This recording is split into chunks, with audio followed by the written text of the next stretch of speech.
Someone had to. You were too busy mooning over your ward to think strategically. I, I don't, Aldrich started, but both women were grinning at him. Fine. Thank you for your scheming, sister. An hour later, they were summoned back to the hall. The triumvirate sat in judgment, their faces revealing nothing. "We have deliberated," Lady Seraphine announced. "The evidence presented, both by Lord Aldrich and Magistrate Crane, demonstrates a failure in the current treaty system. Vampires are already involved in human affairs when it serves our interests. It is hypocritical to forbid intervention when it serves justice." Aldrich felt hope surge in his chest. "Therefore," Lord Obsidian continued, "we hereby establish new protocols. Vampire lords shall have authority to intervene in cases of blood magic, ritual sacrifice, and supernatural violence within their territories, regardless of whether the perpetrators are human or vampire. However," his voice hardened, "such interventions must be reported to this council and be subject to review. We will not have lords using human protection as an excuse for territorial expansion or persecution. Furthermore," Mother Corvina added, "a commission shall be established to investigate vampire merchants who supply dangerous magical materials to humans. Those found to be enabling violence will face sanctions." "This is madness," Caldwell protested. "You're giving lords like Aldrich carte blanche to meddle in human affairs." "We're giving them responsibility," Lady Seraphine corrected. "Something you seem to view as a burden, Lord Caldwell, which says more about you than about the policy." She stood. "The decision is final. Let it be recorded that on this day, the Grand Council recognized that power without responsibility is tyranny, and that our immortality should be used to protect, not merely to prey." The hall erupted in discussion, some vampires outraged, others thoughtful, a few actually applauding. Aldrich looked at Elena, who was staring at the triumvirate with something like awe. "We won," she whispered. "We won," he confirmed. Morgana was grinning like she'd just won a particularly satisfying game. "I do love it when the Ancient Ones surprise everyone." As they left the cathedral that evening, Aldrich felt lighter than he had in centuries. The road ahead wouldn't be easy. Implementation of the new protocols would face resistance, and lords like Caldwell would test every boundary. But for the first time in his long reign, he felt like he was building something that might actually last, something worth the centuries ahead. They returned to Thornheart Keep to find it transformed. News of the Grand Council's decision had spread quickly, and suddenly Aldrich's territory was flooded with requests. Humans asking for protection from supernatural threats, villages requesting vampire oversight to prevent blood magic, even other vampire lords writing to ask advice on implementing the new protocols. Elena threw herself into the work with characteristic intensity. She established a system for evaluating requests, created protocols for investigation, even began training other humans in basic magical defense so they could protect themselves better. Watching her, Aldrich realized she'd found her calling. She wasn't just his ward anymore. She was becoming a bridge between the human and vampire worlds, someone who understood both and could translate between them. 6 months after the Grand Council, on a crisp autumn evening, Aldrich found Elena in the garden. She was sitting on a stone bench beneath an apple tree reading a report by lamplight. "You'll strain your eyes," he said, approaching. "Worth it. This is fascinating. A village in the eastern province reported a significant decrease in supernatural incidents after implementing our protection protocols." She looked up at him, her amber eyes bright with excitement. "It's working, Aldrich." "What we started, it's actually working. Because of you," he said, sitting beside her.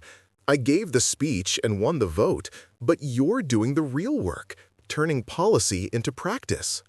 "We're doing it," she corrected, "together."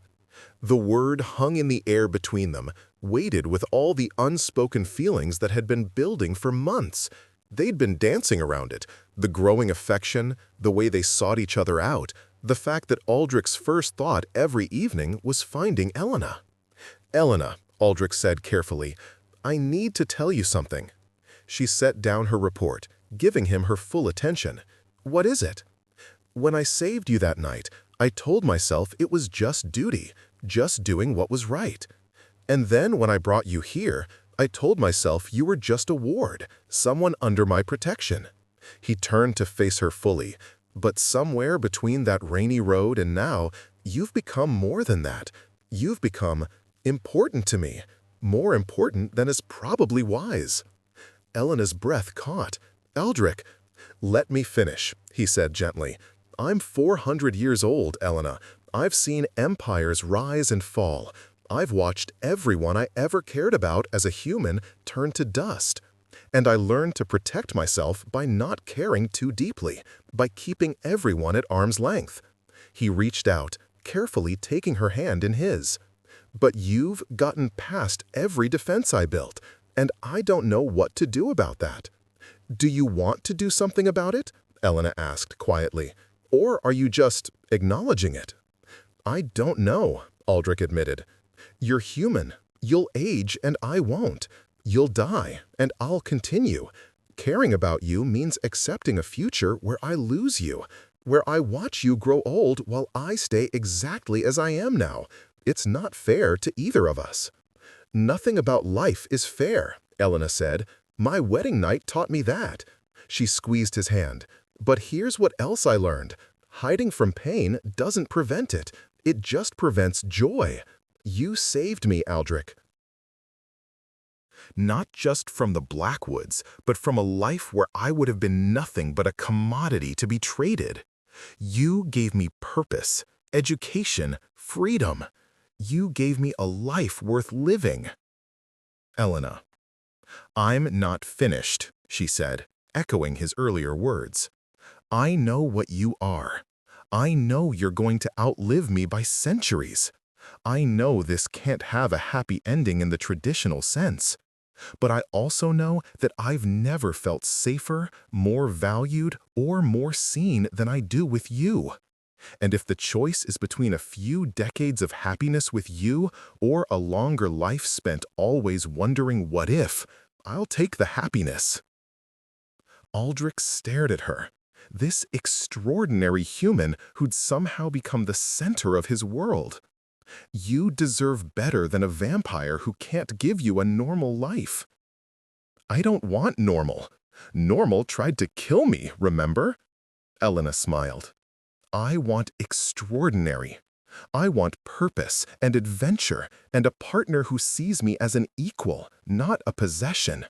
And I want you, Aldrich.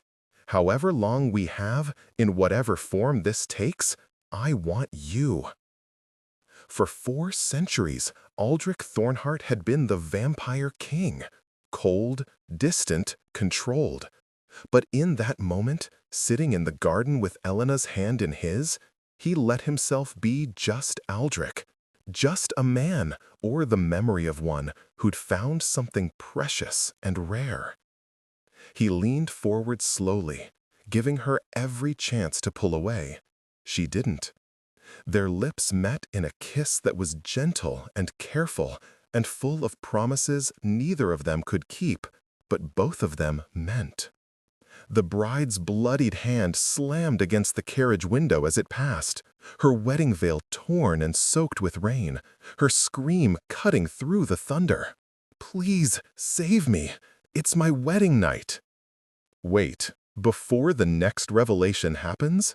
If this mystery has already captivated you, let us know where you're following this story from.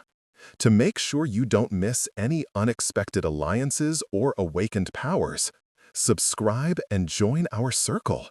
The game is about to change. Now, back to the scene. Lord Aldrich Thornhart, vampire king of the northern realms, stood frozen on the muddy road, his hand still outstretched from where he'd been reaching to stop the runaway carriage. The vehicle careened past him into the darkness, the young woman's terrified face pressed against the glass for just a heartbeat before it disappeared around a bend.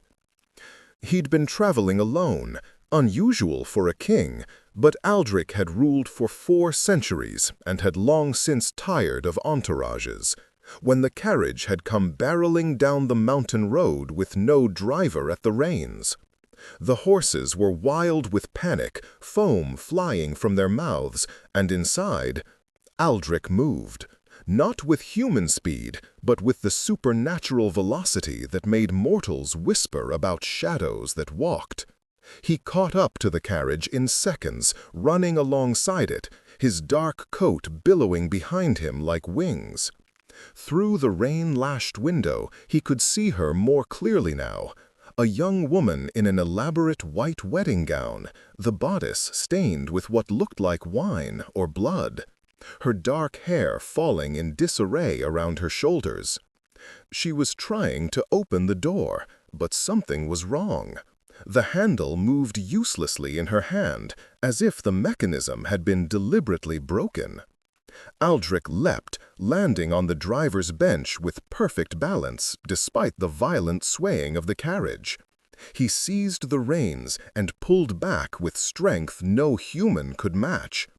The horses fought him, but eventually his will, backed by 4 centuries of dominance, won out. The carriage slowed, then stopped, the horses stamping and snorting, but finally still. The night fell quiet except for the drumming rain and the woman's ragged breathing from inside. Aldrich jumped down and approached the door. "Stand back from the door," he called out. "I'm going to break it open." "Please," came her voice, tight with terror and something else, rage. "Please, hurry. They'll come after me." He gripped the door handle and yanked. The entire mechanism came away in his hand, along with a portion of the door frame. Someone had sabotaged this carriage thoroughly. The lock had been welded shut from the outside. The door swung open, and the woman practically fell out into his arms. She was shaking violently, her skin ice cold and pale, her breath coming in gasps. Up close, Aldrich could see that the stains on her dress were definitely blood, though not her own. She bore no visible wounds. Her eyes, when they met his, were a striking amber color, currently wide with fear and fury in equal measure. "Thank you," she gasped. "Thank you. When I saw you stop, I thought—" She swayed, and he steadied her. "I'm sorry. I don't know you, but you saved my life, and—" "Who did this?" Aldrich's voice was quiet, but there was steel beneath it. "Who locked you in on a runaway carriage on your wedding night?" Her laugh was bitter and broken. "My husband. My new husband and his entire family." She looked up at him, and tears began streaming down her face, mixing with the rain.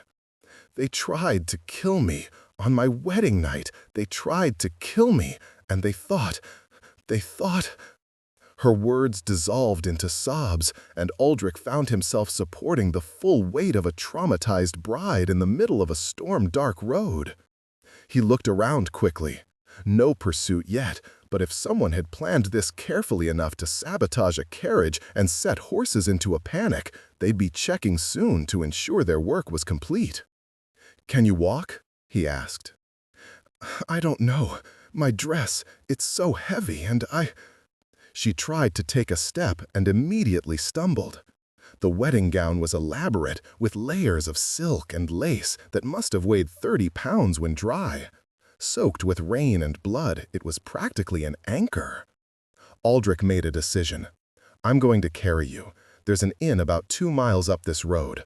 We need to get you somewhere safe, somewhere you can tell me exactly what happened." He paused. "My name is Aldrich. I'm a lord traveling north. You can trust me." He didn't tell her he was the Vampire King.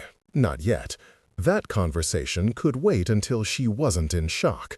"Elena," she whispered, Lady Elena Ashford. Or, I was Elena Ashford. Now I'm supposedly Lady Elena Blackwood, though I think that title comes with a very short life expectancy. Blackwood? Aldrich felt something cold settle in his chest. He knew that name. The merchant family from Thornhill? You know them? Elena looked up at him sharply. I know of them. His expression darkened. They've been petitioning for trade rights in the Northern Territories. Their reputation is complicated.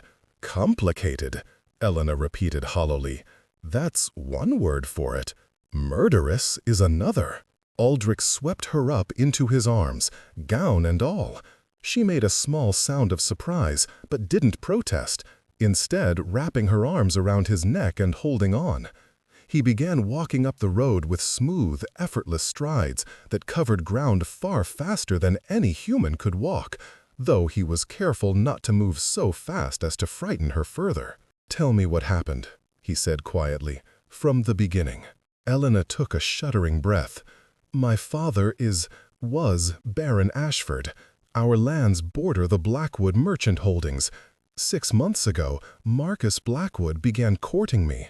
He was charming, generous, everything a young woman might hope for in a suitor. Her voice grew bitter. It was all a lie. Your father approved the match. Eagerly.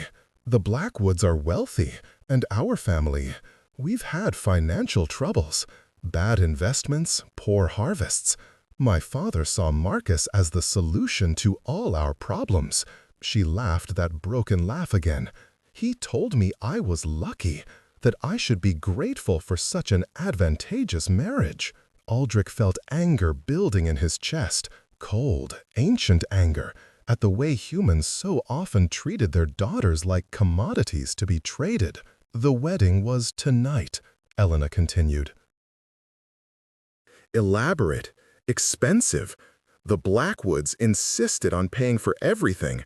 There were 200 guests. I walked down the aisle in this dress that cost more than my father's annual income. I said my vows. Her voice cracked. I meant them. I actually meant them, even though I barely knew Marcus. I thought I could learn to love him. What happened after the ceremony? The reception. Dinner, dancing, toasts. I drank wine. Too much wine, I think now. I felt strange, dizzy. Marcus said I needed to lie down, that he'd take me to the bridal suite to rest before the wedding night. She shuddered. But he didn't take me to a bedroom. He took me to a room where his family was waiting. His father, his uncle, his 2 brothers, and a woman, some kind of witch or hedge mage, I think. Aldrich's jaw tightened. What did they do? They put me in a chair, and the witch began chanting, doing something with candles and my blood. She cut my hand, took my blood in a bowl. Marcus told me then, told me everything. Elena's voice dropped to a whisper. They needed me for a ritual, something about bloodlines and inheritance. The Ashford family is old, descended from some ancient noble line, and apparently my blood has properties, magical properties. They were going to drain me, use my death to power some kind of spell that would transfer my family's claim to our ancestral lands directly to Marcus. Blood magic, Aldrich said grimly. Old, dark, and almost always lethal to the victim. I fought, managed to break away while they were preparing the ritual. There was a bottle on a side table, brandy, I think. I smashed it and used the broken glass to— She gestured at the blood on her dress. I cut one of the brothers, badly. In the confusion, I ran, and they put you in the carriage. Marcus caught me in the courtyard. He was so angry. He said if I wouldn't cooperate with the ritual, they'd just have to make it look like an accident. A runaway carriage, a tragic end to a bride on her wedding night. He shoved me inside, and I heard him wedging the door shut. Then I heard him speaking to the horses, and suddenly they were running out of the courtyard and down the mountain road. She looked up at Aldrich. If you hadn't been there, if you hadn't stopped them. But I was there, Aldrich said firmly, and you're safe now. The inn appeared through the rain ahead, a sturdy stone building with warm light spilling from its windows. The Stag and Crown, a respectable establishment that Aldrich had stayed at before during his travels through these lands. He carried Elena up to the entrance and kicked the door with more force than strictly necessary. It swung open, and the innkeeper, a stout woman named Margaret, who'd run this place for 40 years, looked up from the bar. Her eyes went wide. "Lord have mercy! What happened?"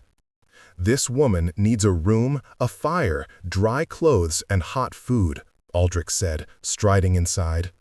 Several patrons looked up from their drinks, staring at the sight of a nobleman carrying a soaked and bloodied bride. "She's also in danger. Is your son here?" "Thomas is in the stable." "Get him. Tell him to hide the horses from the carriage we left down the road. If anyone comes looking for a runaway bride, you've seen nothing." Margaret was already moving, her practical nature kicking in. "Room 6, up the stairs. It's our best. I'll bring up hot water and see about clothes." Aldrich carried Elena upstairs to a comfortable room with a large fireplace and a 4-poster bed. He set her down gently in a chair by the fire, which Margaret had clearly been maintaining. It was already crackling with flames. Elena looked up at him, and for the first time she really studied his face. "You're not just a lord, are you? The way you stopped us horses, the way you carried me for 2 miles without even breathing hard." Her amber eyes narrowed. "What are you?" Aldrich could have lied. Should have lied, perhaps. But something about this woman's direct gaze, her courage in the face of horror, made him choose honesty. "I'm a vampire," he said quietly. "And not just any vampire. I'm king of the Northern Realms. My lands begin about 50 miles north of here." He expected her to scream, to recoil in terror, to faint, perhaps. Instead, Elena Ashford, or Blackwood, or whatever her name was now, started laughing. Not hysterical laughter this time, but the kind of laugh that comes when the universe reveals itself to be even more absurd than you'd imagined. "Of course," she said. "Of course you are. Why not? My husband tries to murder me with blood magic on my wedding night. I'm rescued by the Vampire King himself. This night just keeps getting better." She wiped tears from her eyes. Whether from laughter or despair, Aldrich couldn't tell. "Are you going to drink my blood now? Because honestly, after what I've been through tonight, it might almost be a relief." "I'm not going to drink your blood," Aldrich said, and found himself sitting in the chair across from her. "I'm going to help you." "Why?" The question was blunt, direct. "You don't know me. You owe me nothing. Why would the Vampire King care about one human woman's problems?" It was a fair question. Aldrich thought about it, about why he'd stopped for the carriage, why he'd carried her here, why he was already planning what he'd do to the Blackwood family for attempting murder and blood magic in lands adjacent to his own territory. "Because I can," he said finally. "Because I have power. And what good is power if you don't use it to stop people like your husband from destroying innocence?" He leaned forward. "And because in 400 years of existence, Elena, I've learned to recognize certain things. The Blackwoods aren't just merchants. They're dealers in dark magic, suppliers of forbidden artifacts, and they've been trying to expand their influence into my lands for years. I've been looking for an excuse to move against them. So I'm convenient?" Elena said flatly. "You're evidence," Aldrich corrected, "and you're a victim who deserves justice. Those two things aren't mutually exclusive. There was a knock at the door, and Margaret bustled in with a large pitcher of hot water, towels, and an armful of clothes. "Best I could do on short notice, dear. They'll be too big, but at least they're dry." She set everything down and turned to Aldrich. "Thomas is seeing to the horses, and there's something you should know. About an hour ago, 2 riders came through asking about a woman in a wedding dress. I told them I'd seen nothing, but they're probably still searching the area." "How long ago did they leave?" 40 minutes, maybe. They rode north." "They'll circle back when they don't find her," Aldrich said grimly. "Margaret, I need you to do something for me. Send Thomas to Thornhill with a message for Captain Garrett of the Town Guard. Tell him to come here immediately with 20 men. Tell him the Vampire King requires his assistance in a matter of attempted murder." Margaret's eyes went wide, but she nodded. "Right away, my lord." After she left, Elena looked at Aldrich with a mixture of gratitude and confusion. "You're calling the town guard? The legal authorities?" "I'm not a monster." Elena stood, moving to the window to look out at the rain dark. "I could kill the Blackwoods myself, easily. But that would make you a widow under suspicious circumstances, and rumors would swirl around you for the rest of your life. Better to do this properly, with human law on our side." He glanced back at her. "Besides, I want everyone to know exactly what they tried to do to you. I want their reputation destroyed along with their freedom. They'll deny everything. It's my word against an entire family." "Not just your word." Aldrich smiled, and there was something predatory in it. "You said there was a witch helping them with the ritual." Blood magic leaves traces, magical residue that an experienced investigator can detect, and I happen to know several excellent investigators who owe me favors. His smile widened. "Also, people tend to confess when I ask them questions personally. Something about vampires makes humans very eager to tell the truth." Elena stood carefully, beginning to peel off the sodden gloves that clung to her hands. "I should change. I want this dress off. I want everything from tonight off. Of course, I'll wait outside." "No." Her voice was sharp. "Don't leave. I know it's strange, but you're the only person I trust right now, and if those riders come back—" She trailed off, vulnerability flashing across her face. "I'll turn my back," Aldrich said gently. "You have my word as a king that I won't look until you tell me it's safe." He moved to the window, presenting his back to the room, and listened as Elena struggled out of the heavy, wet wedding gown. The rustle of fabric, the splash of water as she cleaned the blood from her skin, the quiet sounds of someone trying not to cry. "You can look now," she said finally. Aldrich turned. She was wearing a simple dress that Margaret had provided. Brown wool, far too large, cinched at the waist with a belt. Her hair was drying in waves around her face, and without the elaborate wedding makeup, she looked younger and more vulnerable. But her eyes, those amber eyes, held steel. "What happens now?" she asked. "Now we wait for Captain Garrett. Then we ride to Thornhill, and you give your testimony about what the Blackwoods did." Aldrich moved back to his chair. "I'll be with you the entire time. No one will harm you again. And after the investigation and the trial and whatever happens to Marcus and his family," Elena wrapped her arms around herself. "I'm married to him, legally. Even if he's arrested, even if he's executed, I'm still bound to him and to his family's name. I have no money of my own. My father gave my dowry to the Blackwoods. I have nowhere to go." Aldrich had already been thinking about this. There are precedents for annulling marriages under circumstances of attempted murder. I have some influence with the Archbishop of the Northern Diocese. "The Archbishop answers to you?" Elena interrupted. "A vampire?" "The Archbishop is a pragmatist who appreciates that I keep the roads safe, the bandits controlled, and trade flowing freely through the north. We have an understanding." Aldrich leaned forward. "I'll ensure your marriage is annulled, Elena. And as for having nowhere to go, he paused, weighing his words carefully. I have a large castle, far too large for one person, even after 4 centuries of collecting things. I employ dozens of people, cooks, servants, scholars, artisans. I could use someone with your perspective. You're offering me a job? She sounded incredulously. I'm offering you safety and purpose. He met her eyes. What the Blackwoods tried to do to you was monstrous. But the fact is, your bloodline does have magical properties.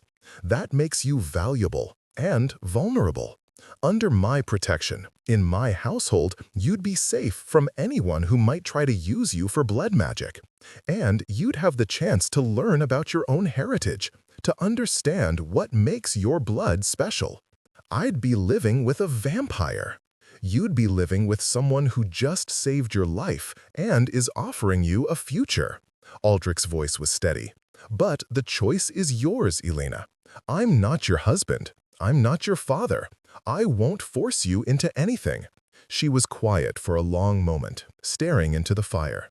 When she spoke, her voice was thoughtful. You know what the strangest part of tonight is? Not the blood magic, not the attempted murder, not even being rescued by the Vampire King. She looked at him. It's that you've shown me more respect and given me more choice in the last hour than any man has given me in my entire life. Before Aldrich could respond, there was a commotion downstairs, raised voices, heavy footsteps. Both of them tensed.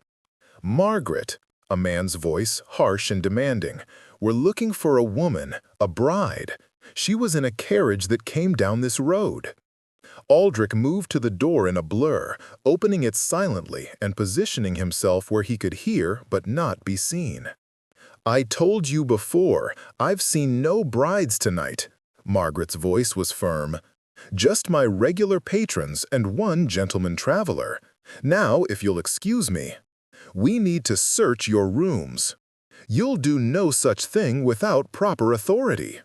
Our authority comes from the Blackwood family.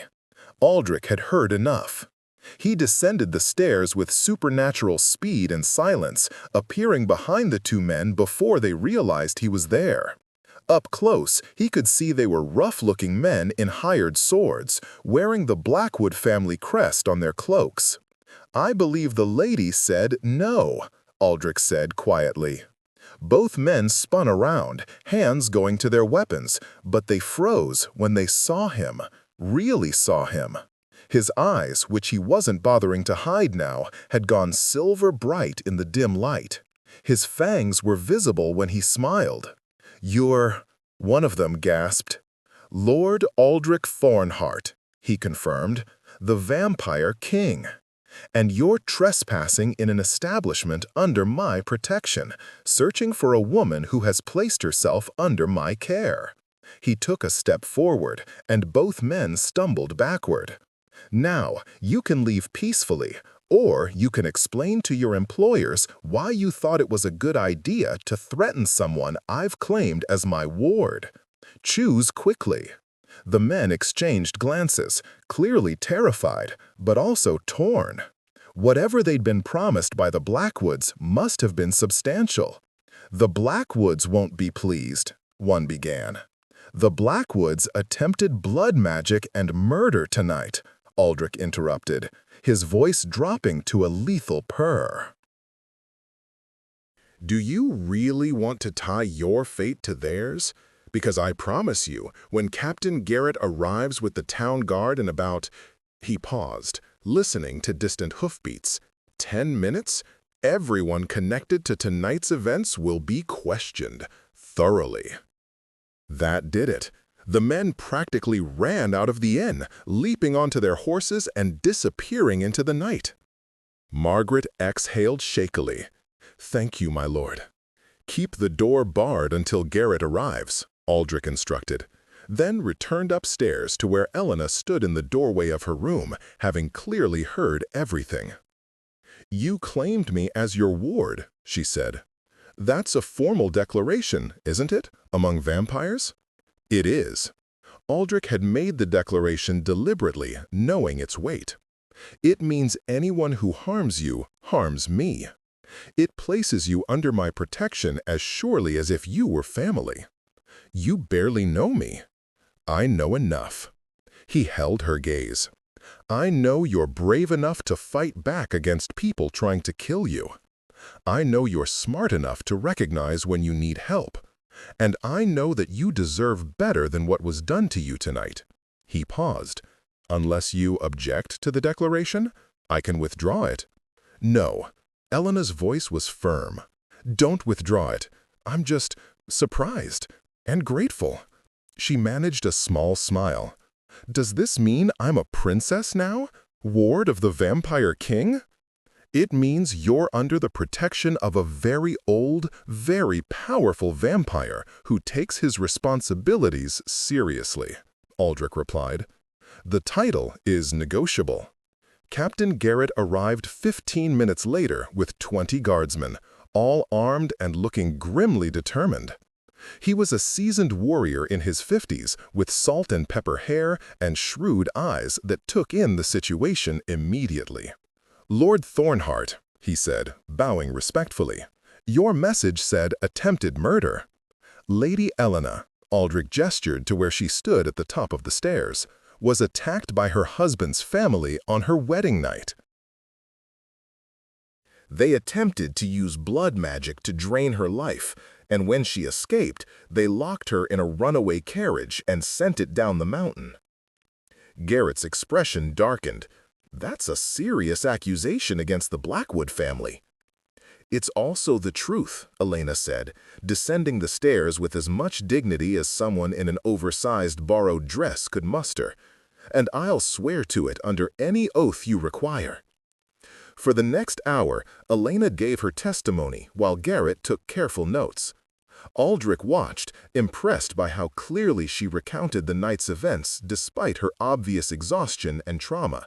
She didn't embellish, didn't become hysterical. She simply told the truth in a steady voice that grew stronger as she spoke. When she finished, Garrett looked grim. If what you're saying is true, Lady Elena, the Blackwoods have committed multiple capital crimes. Blood magic is banned throughout the kingdom. Attempted murder is, of course, also a serious offense. It's true, Elena said firmly, and there's evidence. The ritual chamber where they held me, it will still have the magical residue. My blood will still be in that bowl. Garrett nodded slowly. Lord Thornhart, you said you could provide magical investigators. I'll have them at the Blackwood estate by dawn, Aldrich confirmed. In the meantime, I suggest you secure the property. Don't let anyone leave, and don't let anyone destroy evidence. We'll need to wake the magistrate. Then wake him. Aldrich's tone brook no argument. This isn't a matter that can wait for morning. The Blackwoods have money and influence. If you give them time, they'll use both to escape justice. Garrett seemed to come to a decision. Right, we ride for the Blackwood estate now. He looked at Elena. Lady Elena, I'll need you to come with us, to show us where this ritual chamber was located. Elena paled but nodded. Of course. She rides with me, Aldrich said. And if anyone at the Blackwood estate so much as looks at her wrong, they'll answer to me personally. The ride to the Blackwood estate was tense.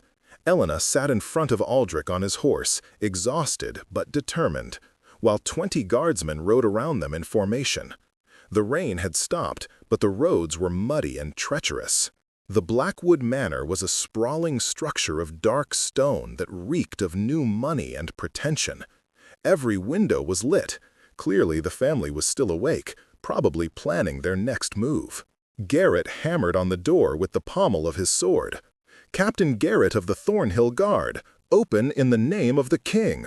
The door opened to reveal a butler, his face carefully neutral. Captain, this is most unusual. Where is Marcus Blackwood? Master Marcus is indisposed. Master Marcus is under arrest, Garrett snapped, along with his father, his uncle, his brothers, and anyone else who was involved in tonight's activities. Now, stand aside. The butler's neutrality cracked. "I'll need to inform." Aldrich simply pushed past him, Elena at his side. "Elena, where?" "East wing," she said quietly. "Second floor, end of the corridor." They found Marcus and his family in what appeared to be a study, drinking brandy and looking nervous. When Elena walked through the door, flanked by Aldrich and Captain Garrett, their expressions went from nervous to horrified. Marcus recovered first, his face twisting into a sneer. "Elena, how unexpected! I'd heard there was an unfortunate accident with your carriage." "There was an unfortunate attempt to murder me," Elena corrected, her voice ice cold. "It failed. I don't know what you think." "Show them," Aldrich said quietly to Elena. "Show them the room where it happened." Elena led them through the manor, Garrett's men securing each room as they passed. The Blackwood family had no choice but to follow, surrounded by armed guards. Finally, they reached a door at the end of a long corridor. Elena opened it, and the smell hit them immediately. Blood, sulfur, and something darker, unnatural. The room was exactly as she'd described. Candles, now guttered out, arranged in a circle. A silver bowl still containing dark, dried blood. Strange symbols drawn on the floor in what looked like ash and bone dust. And on a side table, a broken brandy bottle with blood on the jagged glass. Captain Garrett's face went white. Sweet mercy, blood magic, in my jurisdiction. He turned to Marcus Blackwood, his hand on his sword. "Marcus Blackwood, you and your family are under arrest for attempted murder, illegal practice of blood magic, and conspiracy to commit fraud." "You can't prove," Marcus' father started. "I can prove everything," Elena said, and her voice rang with conviction. "I have bruises where your sons held me down. My blood is in that bowl. The witch you hired, I can describe her in detail. And there were servants in this house who saw you drag me through the corridors while I fought." She turned to the nearest maid, a young woman who was staring at the ritual chamber in horror. "You saw, didn't you? You saw them take me to this room." The maid looked terrified, glancing between Elena and the Blackwoods.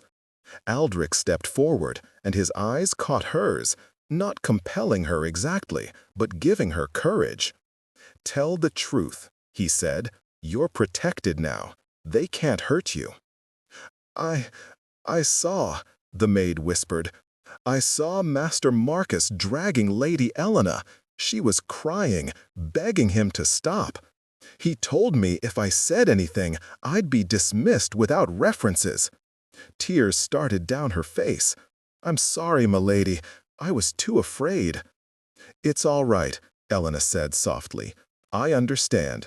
But I need you to be brave now. Will you testify to what you saw?" The maid nodded frantically. More servants came forward then, emboldened by the first. A footman who'd seen Elena running through the courtyard, bleeding and terrified. A groom who'd been ordered to sabotage the carriage. A cook who'd been told to drug Elena's wine. The evidence piled up, damning and irrefutable. Marcus Blackwood's face contorted with rage. "You stupid girl! Do you have any idea what you've cost me? My family? We needed your blood. We had a right to it. You married into this family." "I married a lie," Elena shot back. "And you have no right to anything that belongs to me, least of all my life."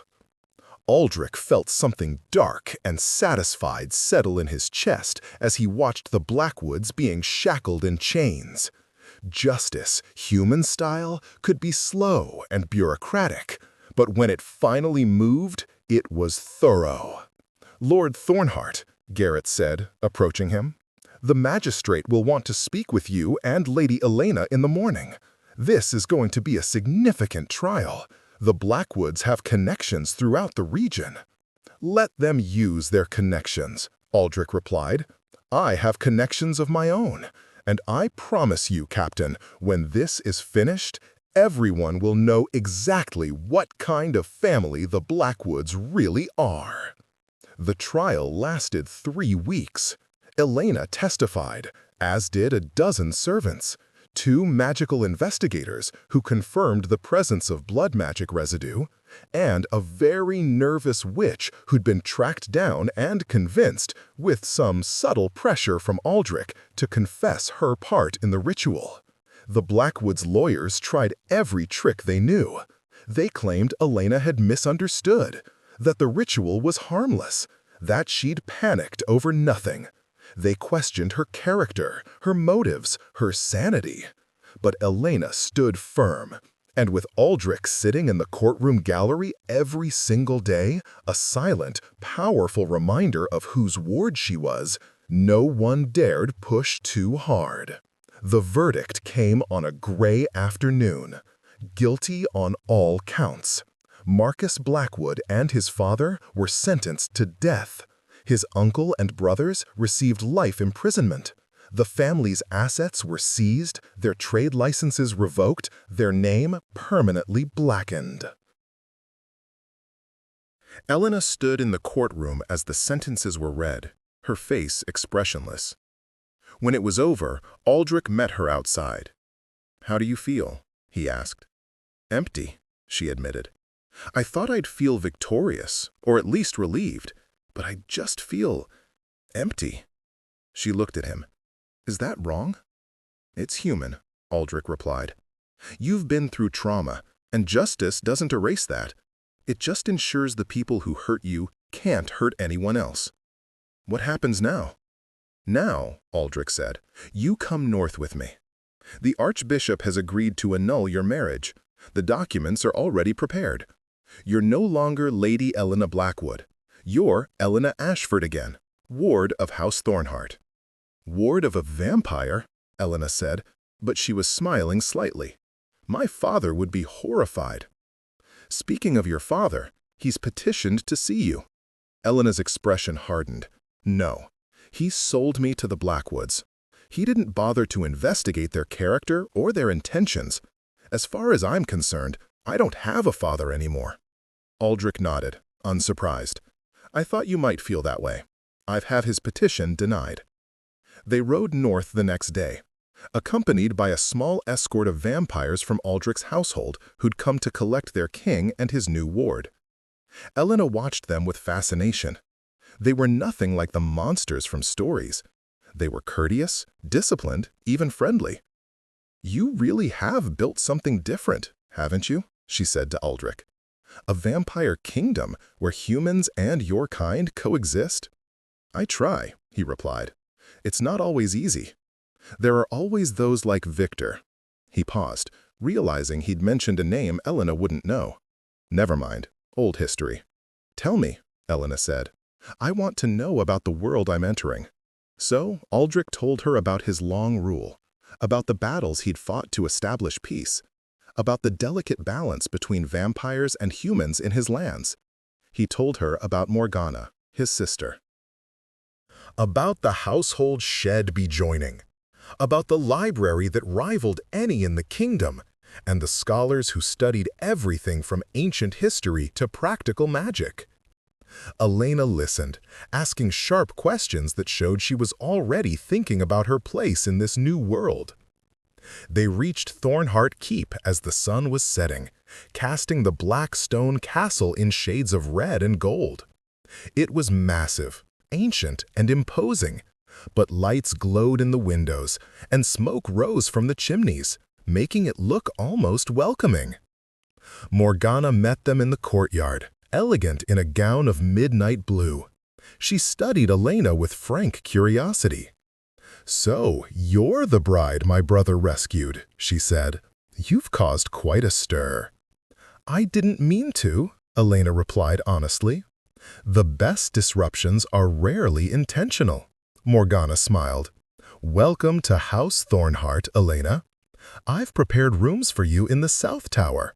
Excellent light, far from the dungeons, and with a view of the gardens." She linked her arm through Elena's. Come, let's get you settled while Aldrich deals with the tedious business of actually ruling his kingdom. As Morgana led Elena away, chattering about the household and its various inhabitants, Aldrich felt something unfamiliar stir in his chest. Contentment, perhaps? Or hope? For 4 centuries, Thornheart Keep had been a fortress, a seat of power, a place of duty. Now, watching Elena laugh at something Morgana said, her amber eyes finally showing something other than fear or determination, he thought maybe it could be a home. 3 months passed in what felt like heartbeats to an immortal, but represented a complete transformation for Elena. She threw herself into learning about her new world with an intensity that impressed even Aldrich's most dedicated scholars. She studied magical theory with Master Cornelius, a vampire who'd been a court wizard before his turning 200 years ago. She learned about the supernatural territories and their complex politics from Lady Isidora, a former diplomat. She practiced defensive magic with Morgana, who delighted in having an apprentice with actual talent. And every evening she dined with Aldrich in the small dining room off the library, discussing what she'd learned, asking questions that grew increasingly sophisticated, challenging assumptions he'd held for centuries.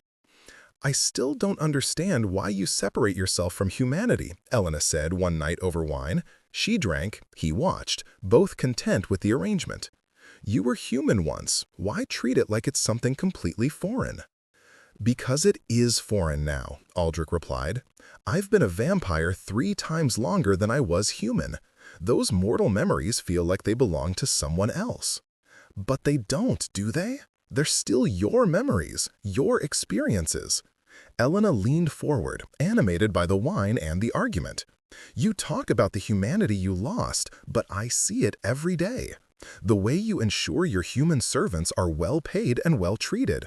The way you maintain roads and protect villages. The way you—" She paused, suddenly self-conscious. "The way you saved me." "Perhaps I'm just practical. Healthy humans make for a healthy kingdom." "You're practical the way a mother bird is practical," Elena shot back. "There's care beneath the efficiency, Aldrich, whether you want to admit it or not." Aldrich found himself smiling despite himself. "You've become remarkably bold, ward of mine. I've decided that if I'm going to live among vampires, I might as well stop being afraid to speak my mind." She took another sip of wine. "Besides, you like it when I argue with you. Don't deny it." She was right, though he wasn't sure when that had happened. Somewhere between rescuing her and now, Elena had stopped being a victim who needed protection and had become someone he looked forward to seeing. Someone whose perspective challenged him. Someone who made 400-year-old problems feel fresh and solvable again. It was dangerous, this growing attachment. Humans were brief, brilliant flames that burned out far too quickly. Had learned that lesson over centuries of loss. But Elena made him want to forget those lessons, to pretend that maybe this time would be different. "Master Cornelius says I have strong magical potential," Elena said, changing the subject. "Something about my bloodline making me naturally resistant to certain types of compulsion and naturally attuned to blood magic, which is ironic." "Not so ironic," Aldrich replied. "The Blackwoods probably knew about your family's magical heritage. That's why they wanted your blood specifically. Some ancient bloodlines carry power that can be harvested, for lack of a better word, stolen through ritual and sacrifice. Is that why you offered me protection? Because I'm magically valuable?" "I offered you protection because you were in danger and I could help," Aldrich said firmly. "Any magical talent you possess is secondary to the fact that you're a person who deserves safety and freedom." Elena studied him for a long moment, and something in her expression shifted, softened. "You really mean that?" "Always." Before she could respond, there was a knock at the door. Marcus, one of Aldrich's senior advisors, entered with an apologetic expression. My lord, I'm sorry to interrupt, but we have a situation. Emissary from the Southern Vampire Courts. He's in the throne room, demanding an audience. Aldrich's expression darkened. Did he say what this concerns? The Blackwood matter. Apparently, there are those who believe your intervention in human affairs sets a dangerous precedent. Of course there are. Aldrich stood, his momentary contentment evaporating. Tell him I'll be there shortly. After Marcus left, he turned to Elena. I should handle this alone. I'm coming with you, Elena said, standing as well. This is about me, isn't it? About what happened? Partially. But vampire politics can be brutal. Then it's time I learned about them. Elena met his eyes. You've spent 3 months teaching me to stand on my own, Aldrich. Don't treat me like I'm still that terrified bride in a carriage. He wanted to argue, wanted to protect her from the ugliness that was about to unfold. But she was right. She deserved to face this. Very well, but stay close to me, and if I tell you to leave, you leave. Understood? Understood. The throne room was a vast chamber of black stone and vaulted ceilings, lit by dozens of chandeliers that cast dancing shadows on the walls. Aldrich rarely used it. He preferred the informality of his study, but there were times when the display of power was necessary. This was one of those times. The emissary stood in the center of the room, flanked by 2 guards in the crimson and gold livery of the Southern Courts. He was tall, pale, and beautiful in the way all old vampires were beautiful, like a statue carved by a master sculptor and then given terrible life. Lord Caldwell, Aldrich said, his voice echoing in the vast space. This is unexpected. The Southern Courts rarely send emissaries north without notice. The situation warranted immediate response, King Aldrich. Caldwell's voice was smooth as silk and just as dangerous. It's come to our attention that you've been interfering in human affairs, using your power to influence human courts, to destroy human families, all over a single woman? Elena stiffened beside Aldrich, but to her credit, she remained silent. The Blackwood family attempted murder and illegal blood magic, Aldrich replied calmly. I did nothing but ensure justice was served. Justice by whose standards? Human law has no bearing on us, Lord Aldrich. We are separate from them by nature and by covenant. When you involve yourself in their petty conflicts, you blur boundaries that have kept the peace for centuries. Caldwell's eyes flicked to Elena with barely concealed contempt. And taking a human as your ward? Making her part of your household? It's unseemly. It suggests attachment. My household arrangements are not the concern of the Southern Courts. They are when they set precedents that affect us all. Caldwell took a step forward. Other vampires will see what you've done, the lengths you went to for this human, and they'll wonder if they too should start involving themselves in mortal affairs. It creates complications, Aldrich, expectations. It makes us seem less like the apex predators we are and more like pets to be called upon when humans need help.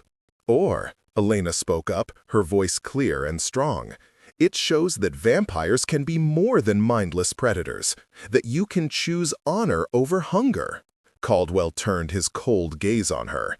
And who gave you permission to speak, human? I did, Aldrich said, his voice dropping to a lethal purr. She is my ward, under my protection, and a member of my household. She speaks with my authority. Then you're more far gone than I feared. Caldwell shook his head in mock sadness. The great Aldrich Thornhart, brought low by a pretty face and a sob story? You used to be a king, Aldrich. Now you're a guardian to humans? It's pathetic. What's pathetic, Morgana's voice rang out as she entered the throne room, is that you came all this way to lecture my brother about dignity while representing a court that's become notorious for its excesses. Tell me, Lord Caldwell, How many humans died in the Southern Court's hunting games last year? How many villages were terrorized for sport? Caldwell's expression flickered with annoyance. Those were sanctioned activities. They were barbarism dressed up as tradition, Morgana interrupted. At least Aldrich had the courage to evolve beyond treating humans as toys to be broken. This is exactly what I'm talking about, Caldwell said, frustration seeping into his cultured tone. This family has gone soft. You coddle humans, you protect them, you let them speak to their betters as if they have any right. Enough! Aldrich's voice cracked like a whip, and the temperature in the throne room seemed to drop. His eyes blazed silver, and power radiated from him in almost visible waves. You will not come into my hall and disrespect my household, Caldwell. Not you, not the Southern Courts, not anyone. Caldwell actually took a step back, his guards tensing. Here are the facts, Aldrich continued, his voice deadly calm now. The Blackwood family committed crimes that would be illegal in any vampire court as well. Blood magic without proper authority, attempted murder for ritual purposes, conspiracy to commit fraud. I did nothing but ensure they faced consequences for those crimes. If the Southern Courts take issue with that, they can bring their concerns before the Grand Council. But they don't get to dictate how I run my kingdom. The Grand Council will hear of this.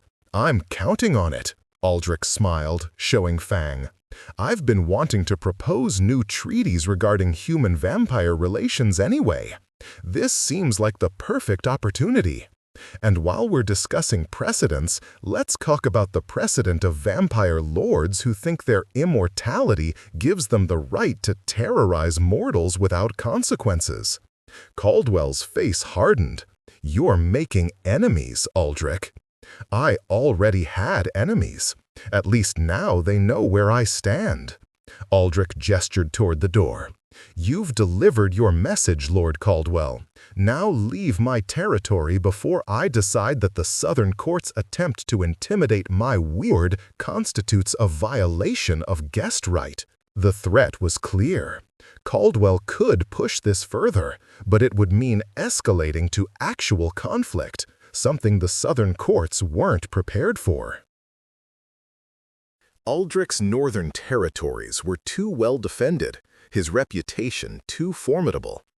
This isn't over, Caldwell said, but he was already backing toward the door. It never is, Aldrich replied. But then immortality would be boring if we solved all our problems quickly. After Caldwell and his guards left, the throne room fell silent. Elena let out a breath she'd apparently been holding. That was, she started.